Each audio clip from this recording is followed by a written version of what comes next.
একজন যুবক ছেলে একটি ব্যবসা করত। ব্যবসা করতে করতে সে অনেক টাকা লস করে, তার অনেক টাকা দেনা হয়ে যায়।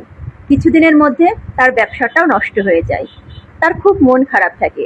প্রতিদিন তার ঘুম ভাঙে পাওনাদারদের ডাকে। প্রতিদিন সকালবেলা পাওনাদার এসে দরজা নক করে। সেই নক করার আওয়াজে তার ঘুম ভাঙে। তার আর ভালো লাগে না কিছু। যখন ফেসবুক খোলে, দেখে বন্ধুরা কত জায়গায় ঘুরতে গেছে।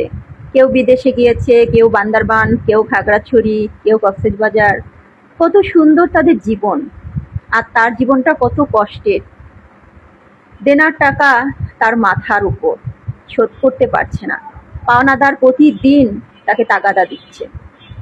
তো সে মনে মনে চিন্তা করলো যে সে এ জীবন আর রাখবে না, সে আত্মহত্যা করবে।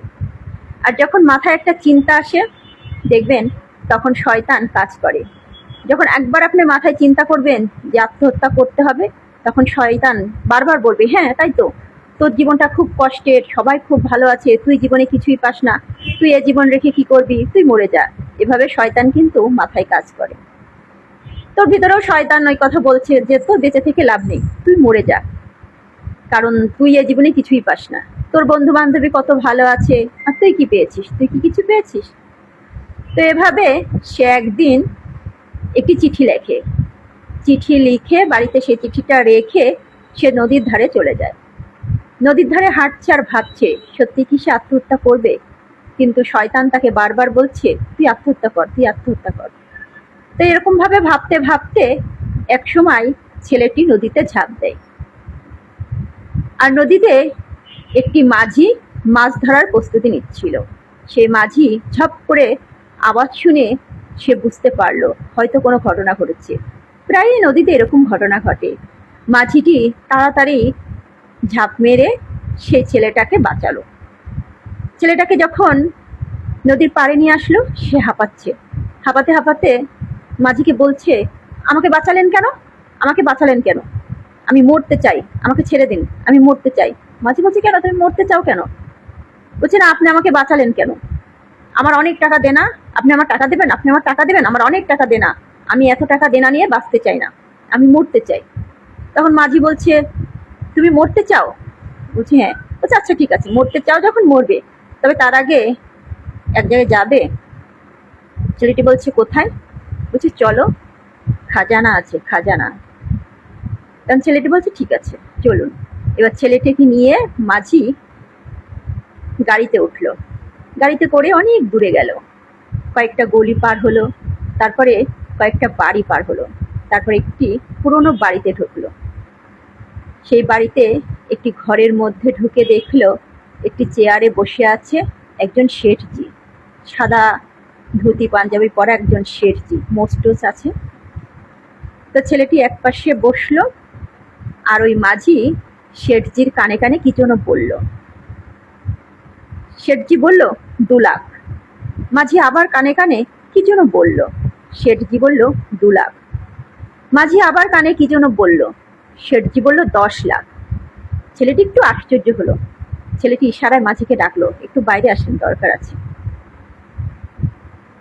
মাঝি যখন বাইরে গেল, ছেলেটি বলছে, আপনি ওনার কানে কানে কি বলছেন, আর উনি একবার 2 লাখ 4 লাখ এরকম বলছে। তখন মাঝি বলছে, প্রথমে যে 2 লাখ বললো ওটা তোমার একটা কিডনির দাম। তখন ছেলেটি বলছে, পরবর্তী যে 2 লাখ বলছে ওটা তোমার আর একটি কিডনি। বলছে 10 লাখ। বলছে ওটা তোমার হার্ট। ছেলেটিতে মানে আশ্চর্য হয়ে গেছে, তার মাথাটাতে কিছু কাজ করছে না। বলছে হ্যাঁ, আমি ওনার সাথে একটা সওদা করেছি, তোমার চোখ, তোমার লাংস, তোমার কিডনি, তোমার সব কিছু মিলিয়ে 50 লাখ। লোকটি বলছে 50 লাখ? আমার দাম 50 লাখ? আমার দেনাই তো 10 লাখ টাকা।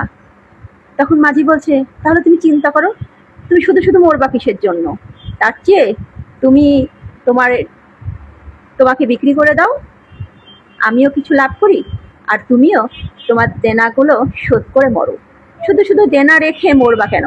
মানুষ তোমাকে বদদোয়া দেবে, তার চেয়ে তুমি দেনা পরিশোধ করে মরো। 50 লাখ হয়েছে, তোমার দেনাটা তুমি পরিশোধ করো, বাদ বাকিটুকু আমাকে দিয়ে দাও, আর তুমি তো মরে যাবা, তোমার তো আর কোনো কিছু প্রয়োজন নেই। ছেলেটি তখন ওই মাঝিটার হাত ছেড়ে দিয়ে দৌড় দৌড়াচ্ছে, আর ভাবছে আমার দাম এত, আমি কেন শুধু শুধু মরবো। তো এটাই হচ্ছে আমাদের জীবন। আমরা ভাবি যে আমাদের কোনো মূল্য নেই, সবাই কত ভালো আছে, আমি কেন এত খারাপ আছি। আমাদের সবারই মূল্য আছে, শুধু একটু বুদ্ধি খাটিয়ে আমাদের চলতে হবে। যদি আমরা ব্যর্থ হই, আমাদেরকে আবার নতুন করে শুরু করতে হবে। তাই বলে ভেঙে পড়লে চলবে না। আমরা যত খারাপ চিন্তা মাথায় আনবো, আমাদের পিছনে শয়তান আরো বেশি করে লাগবে যে হ্যাঁ তুই খারাপ কাজটা কর, এটা কর, এটা কর। ঠিক আছে, সেজন্য খারাপ কোনো চিন্তা মাথায় আনা যাবে না। ব্যর্থ হলে নতুন করে শুরু করতে হবে।